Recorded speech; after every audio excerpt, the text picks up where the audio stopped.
So it's a beautiful day in the neighborhood. I have my Mercury Grand Marquis over here. Now, what has happened is the brake lights. I had a really friendly motorist tell me this. The brake lights no longer work on this vehicle. Essentially, when I brake, there's no indicating lights. Now, that's very much a hazard. Definitely, could get somebody killed. And so I've tested them already, and I realized that all three of the sets of lights weren't working. Now, there were three things that I figured I would check. I have the original manual, and when I checked the original manual, there's a fuse box here, right here under this side of the dash on the driver's side. Then there's a power distributor box under the hood over there. I checked both of the fuses. There's a 7.5 amp fuse. It's not a low profile regular fuse in here. That I think it's in spot 14. That was fine. It wasn't blown. All the fuses are good. Fuses in here are good too, as well as the relay. So I've got the hood popped over here so you can kind of see it. But this is the power distributor box. This is actually just a spare right here. It's for heated seats. I don't have heated seats in my car, but I thought I would test using this fuse right here. And so what I did is I figured, well, it must be the brake switch. So you might be asking, what is that? And I'll show you. By the way, that is the relay right there that I was going to replace to test, but I had a feeling it wasn't a fuse issue or a relay issue, just because all the fuses are good, and having all those lights back there kind of put me onto something. I said, let me check the brake sensor. So imagine I still have one of those 20 amp fuses in my hand. Obviously there's the passenger side fuse box. When you go under here, miss all that bypass stuff. That's my remote start system.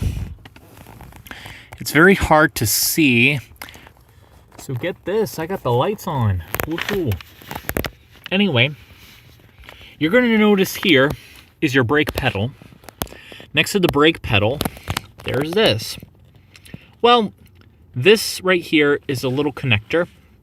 Essentially, there's a red cable for power and a green cable.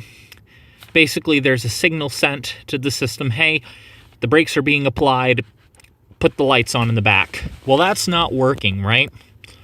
When you press this clip right here, this plug comes right out. Now, these two connector prongs right here, where the pins are, what I did is I inserted my 20 amp fuse into that. And essentially what that does is it connects the red and green wires that way, like a bypass, just so that I could go to the back of the car and see if the lights were on. Sure enough, when I put that in, the lights were coming on in the back. And so that's clued me into it possibly being a faulty switch. Now, these cars are pretty reliable, these Marquis, but sometimes, excuse my French, LCMs and the door lock system, and then something like this, the electronics, they can be faulty. They can go bad. If I can order this part on like eBay or Rock Auto, for example, for an easy.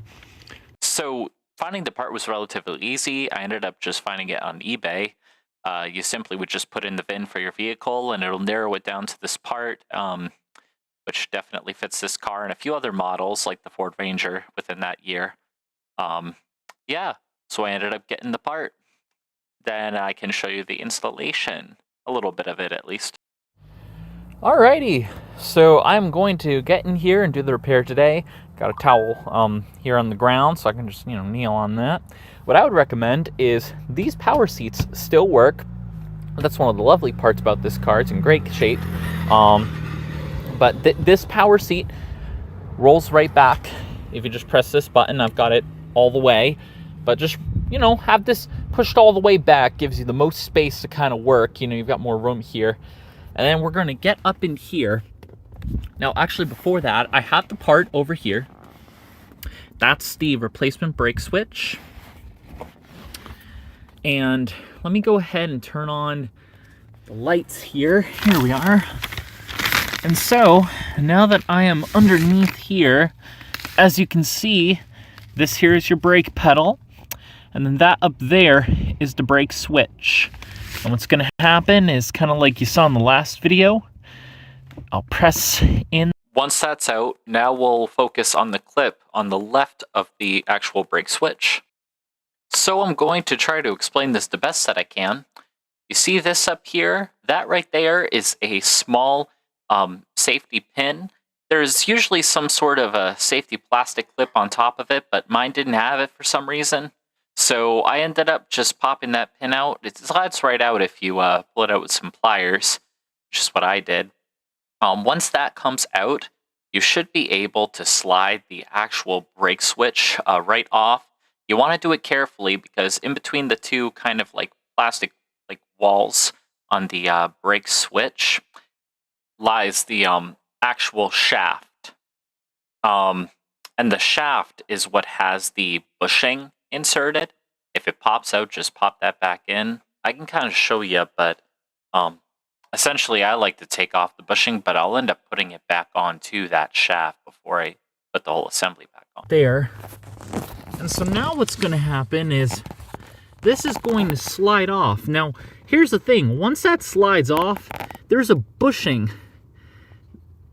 here that kind of holds it in place. You don't want to lose that. So when you push this out, just keep this clip in the bushing in like a little plastic baggie or something on the side, just so you don't lose it, you know, because you don't want to lose that. That helps to brace it, keep it in place so it doesn't slide. Now, as you can see, I've been able to get this off. Up here, see this? That's the bushing.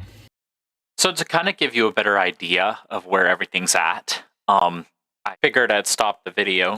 What you're seeing to the right of my thumb, kind of that black lever here that I've circled, so that right there is the actual arm for your brake pedal. Like if you stuck your head in straight and you weren't looking in upside down, like you were staring straight at your brake pedal and your gas pedal, this is the angle you'd be at, like that. You'll see to the left of that little rod that is attached to the brake pedal, you'll see the actual shaft that comes off, the shaft that lies between those little walls in the brake switch. That bushing that I have out, that just slides right on to the left of the shaft, and it just inserts into the shaft on the left-hand side of the shaft, just so that there's a full connection. This end right here, that's the head, it just gets inserted right there. So I'm going to go ahead and pull this out and hold on to it while I go ahead and prep the new part. So then what you'll basically want to do, this is from two different angles, is slide the brake switch back onto the rod and just make sure you actually have that that connecting end of the shaft with the bushing inserted between those two walls on the brake switch, kind of like I showed you earlier with the bushing in there. And don't forget to also put your clip back in. You can really just push the straight end of the clip up into the hole and just make sure that it locks in. That would be the hole on the rod. This is me recording the brake lights at the back of the car. And as you can see, when I apply the brakes, apply pressure to the pedals, it now works. And that is how you replace the brake switch.